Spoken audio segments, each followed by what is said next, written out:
Hello students, कैसे हैं आप लोग। मैं हूं विवेक और मैं लेकर आया हूं अपने साथ बहुत सारा experience as a biology examiner. तो मेरे एक्सपीरियंस का यूज़ करके आप स्कोर कर सकते हैं अच्छे मार्क्स अपने फाइनल एग्जाम्स में। इसीलिए आज के दिन मैं लाया हूं कुछ सॉल्यूशंस। तो आज का जो सॉल्यूशन है वो हम किसका करेंगे, हम करेंगे स्किन चैप्टर का। तो स्किन चैप्टर से कौन से इंपॉर्टेंट क्वेश्चंस हो सकते हैं उनको डिस्कस करेंगे। तो बिना देर किए हुए जल्दी से चलते हैं हमारे डिजिटल बोर्ड पर और सॉल्व करते हैं स्किन से क्वेश्चंस। तो पहला जो क्वेश्चन है वो देखिए, name 3 sub layers of epidermis from outer to, ऊपर से नीचे की तरफ। तो बेटा आप इसका कोड बना सकते हैं जैसे CGM, कॉर्निफाइड लेयर, सबसे बार स्ट्रेटम कॉर्नियम, फिर ग्रैन्युलर लेयर और लास्ट वाली स्ट्रेटम मालपीगी। तो CGM से आप इसे याद कर सकते हैं। नेक्स्ट, ट्रू एंड फॉल्स देखेंगे। Stratum corneum is made up of dead cells having keratin, बिल्कुल सही है, इसे ट्रू करेंगे। The Malpighian layer is hard and resistant to the bacterial invasion. बेटा ये जो बैक्टीरियल इन्वाजन वाला काम है, resistance to the bacterial invasion, ये बेटा स्ट्रेटम कॉर्नियम करती है, तो ये फॉल्स हो जाएगा। The pigment melanin which imparts coloration to skin is found in Malpighian layer, बिल्कुल सही है बेटा, मेलेनिन मालपीगियन लेयर में मिलता है। तो PYQ में भी आ सकता है, इसको ध्यान रखेंगे थोड़ा सा। The dermis is very thick on palms and soles, जी हाँ, ये भी एक PYQ हुआ आपका कि डर्मिस जो है हार्ड कहाँ होती है बेटा, पाम्स एंड सोल्स पर होती है।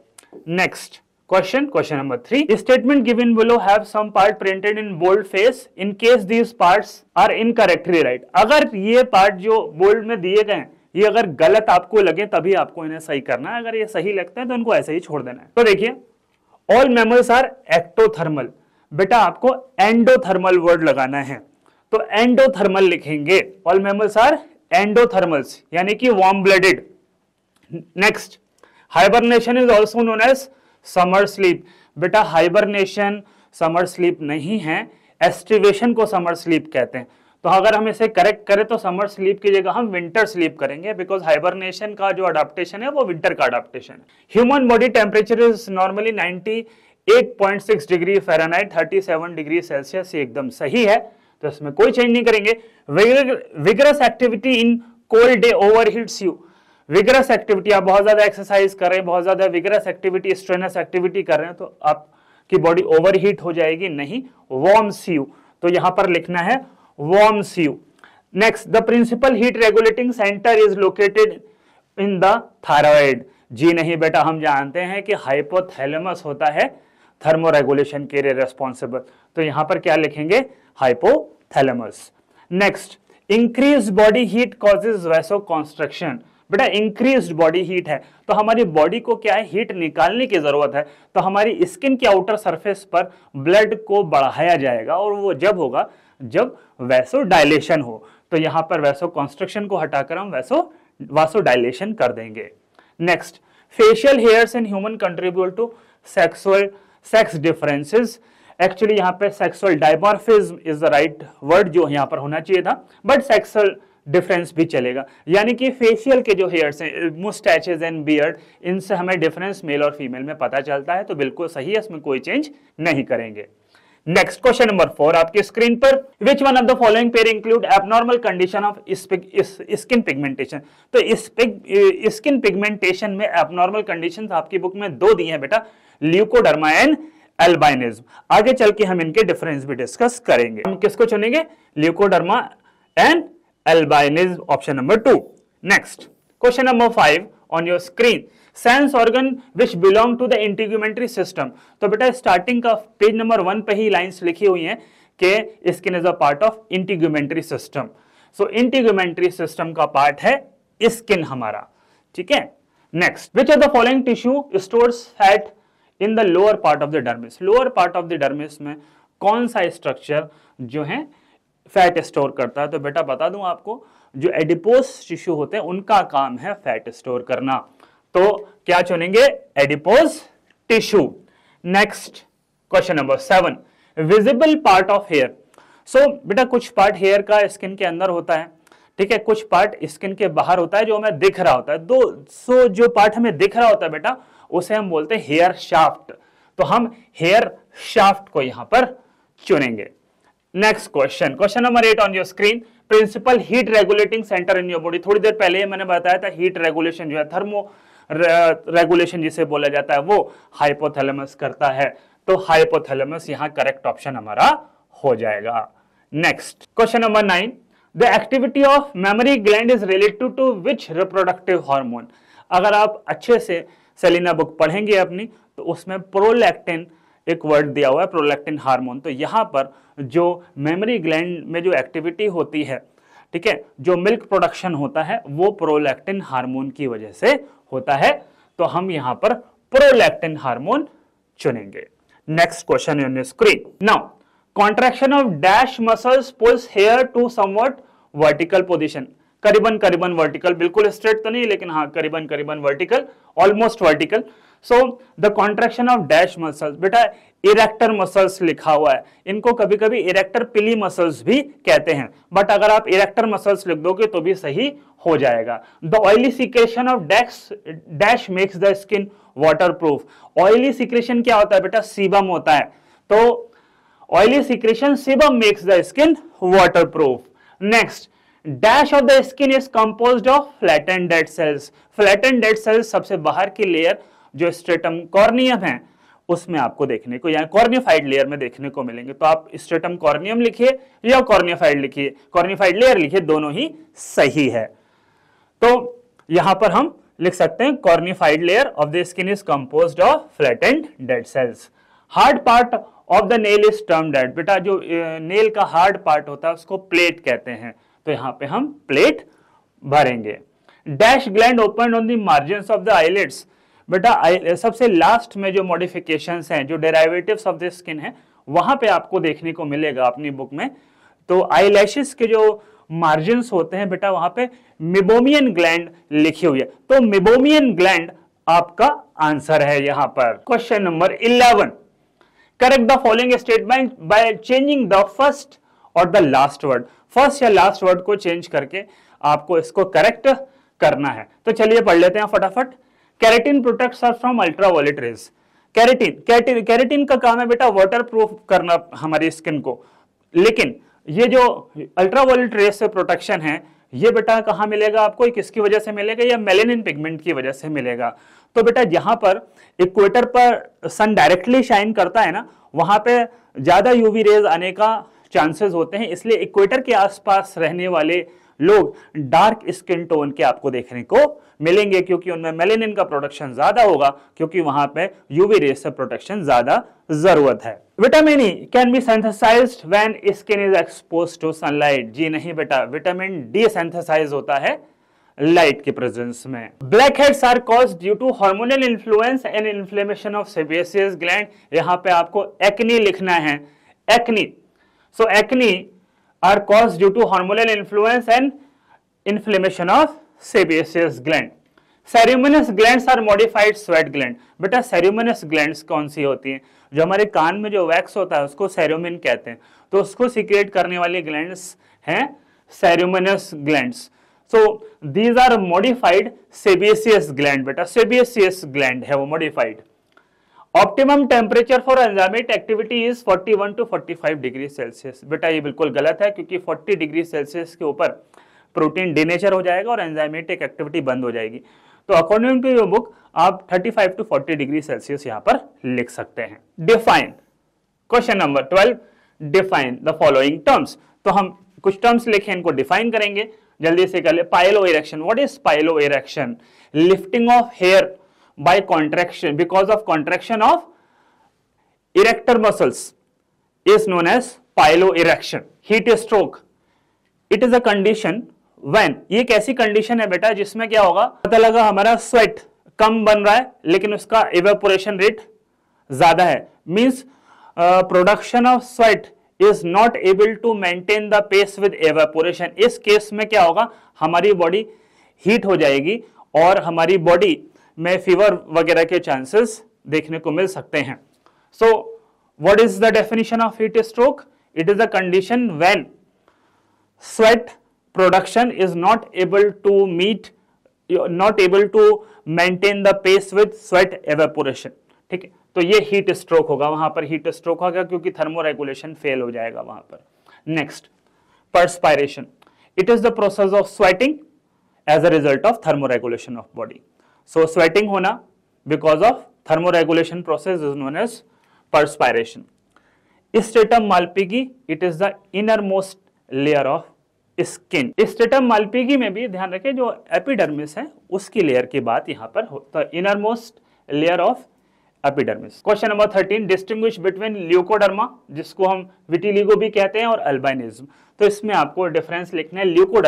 Leucoderma is a loss of pigmentation. यहाँ पे पिगमेंटेशन का लॉस है बट पैचेस में. So loss of pigmentation in patches, कहीं कहीं से जो है वो मेलेनिन गायब हो गया तो डार्क एंड तो patches, white and dark patches आपको दिखाई पड़ेंगे. But albinism is complete loss of pigmentation even from the eyebrows, eyelashes and scalp hair.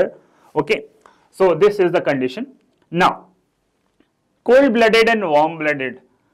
In cold-blooded animals the temperature of body changes with the temperature of the surrounding. Okay, and in warm-blooded the temperature of body remains constant. और क्या लिख सकते हैं, cold-blooded animals क्योंकि अपनी body का temperature बदल सकते हैं, चेंज कर सकते हैं. ओके, ये उनकी बॉडी का टेम्परेचर चेंज होता है सराउंडिंग की वजह से, तो इस वजह से वो क्या उनकी बॉडी पर ज़्यादा असर पड़ेगा. तो इसको रोकने के लिए वो एस्टिवेशन और हाइबरनेशन जैसे अडाप्टेशंस करते हैं. बट वार्म ब्लडेड एनिमल्स में हाइबरनेशन और एस्टिवेशन देखने को नहीं मिलता है. Vasodilation and vasoconstriction. It is dilation of blood vessels increasing blood flow to skin. It is contraction of blood vessels leading to, okay, where blood will be restricted to the outer part, means inner part तक restricted होगा, outer part में supply blood नहीं होगा. और क्या लिख सकते हैं, वैसोडाइलेशन की वजह से एक पर्सन का अपीयरेंस रेडिश हो सकता है जबकि वैसोकॉन्स्ट्रिक्शन की वजह से पेल और ब्लूइश अपीयरेंस देखने को मिल सकता है. तो अगेन वैसोडाइलेशन में ब्लड वेसल्स डायलेट होंगी और कॉन्ट्रैक्शन, वैसोकॉन्स्ट्रिक्शन में ब्लड वेसल्स का कॉन्ट्रैक्शन देखने को मिलेगा. Hibernation and aestivation. हाइबरनेशन में बेटा ऑर्गेनिज्म जो है अपनी हीट को कंजर्व करने की कोशिश करता है, body heat is conserved, while aestivation एक प्रोसेस है जिसमें एक्सेस एवेपोरेशन ऑफ वाटर को रोकने की कोशिश की जाती है, यानी कि इसमें जो वाटर लॉस हो रहा है बॉडी से उसे रोकने की कोशिश की जाती है.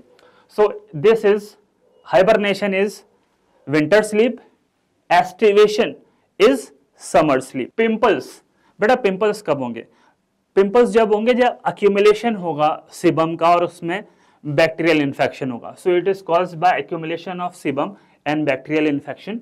And while blackheads are caused because of clogging of pores. जो स्किन के पोर्स हैं वो बेटा बंद हो जाएंगे, उनकी क्लॉगिंग हो जाएगी बाय सीबम और by dead skin cells. Next, question number 14, skin can be considered as an accessory excretory organ. ऐसा क्यों, एक्सेसरी मींस सपोर्ट करने वाला, not the main, because skin help in excretion of salts, water and traces of urea. Apart from it, it also helps in thermoregulation. So we can say it acts as an accessory excretory organ. Next question on your screen. A normal healthy person can start perspiring even when outside atmosphere is intensely cold. Perspiring means sweating बेटा. Sweating देखने को मिल रही है इस person में जबकि बाहर का एनवायरमेंट कोल्ड है. जी हाँ, ये हो सकता है क्योंकि ऐसा जब देखने को मिलेगा हमें जब कोई पर्सन या तो बहुत डर गया हो, फ्राइट और नर्वसनेस. तो आपको यही देखना है, फ्राइटेंड हो गया हो या नर्वस हो गया हो, दोनों ही इमोशनल कंडीशंस है, इसमें आपको ये कंडीशन देखने को मिल सकती है. Next, hairs can be used in forensic investigation. भैया हेयर्स, बेटा हेयर्स की जो रूट्स होती हैं they have high concentration of DNA. So एक अच्छा मटेरियल है अगर हम फॉरेंसिक इन्वेस्टिगेशन कर रहे हैं. फॉरेंसिक इन्वेस्टिगेशन मतलब ऐसा है कि अगर कोई क्राइम सीन है, वहाँ पर हमें नहीं पता कि कौन वहाँ पर वो क्राइम करके गया है, तो वहाँ पर अगर हेयर्स वगैरह मिल गए हैं तो हम डीएनए मैच करके उनमें से डीएनए निकाल के, डीएनए फिंगरप्रिंटिंग एक प्रोसेस होता है, उससे हम पता कर सकते हैं कि जो ओरिजिनल जो कल्प्रिट है, जो ओरिजिनल क्राइम किसने किया है। Next, what is goose flash, how it is brought about. तो भाई गूज फ्लैश क्या है इसको बताऊंगा। पाइलो इरेक्शन अभी मैंने आपको थोड़ी देर पहले बताया था। So lifting of hair by contraction of erector muscles, okay, and because of this what happens, the skin appear somewhat wrinkled and this is known as goose flesh. This is known as goose flesh. तो वहां पर goose flesh आपको देखने को मिलेगा। आगे diagrammatic question आ रहा है आपके सामने, ठीक है, ये डायग्रामेटिक क्वेश्चन आ रहा है, देखिए। तो इसके लेबल द पार्ट्स 1 to 9, तो ये 1 to 9 आपको लेबल्स करने हैं सारे के सारे पार्ट्स, और आपको क्या क्या चीजें देखनी है इसमें देख लेते हैं फटाफट, ठीक है। तो लेबल्स करने से पहले ध्यान रखेंगे, थोड़ा सा अपनी बुक को देखेंगे, क्योंकि लेबल्स अपनी बुक के हिसाब से चेंज हो सकते हैं। तो यहां मैं लेबल्स नहीं कराऊंगा because diagram is not very clear, लेकिन मेन लेबल्स मैं करा देता हूं आपको नाउ। तो बेटा ये देखिए, state 1 function of the part 2 and part 3। तो पार्ट 2 देखिए, पार्ट 2 क्या है, पार्ट 2 यहाँ हेयर जो है हेयर के पास है।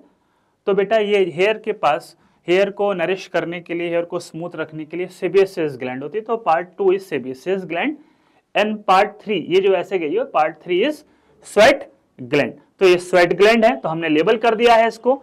इसके बाद पार्ट 4 देखिए बेटा, फैट सेल्स हैं, फैट सेल्स। एंड पार्ट 9 देखिए, ये हेयर जो बाहर आया हुआ है स्किन से, this is hair shaft, hair shaft है।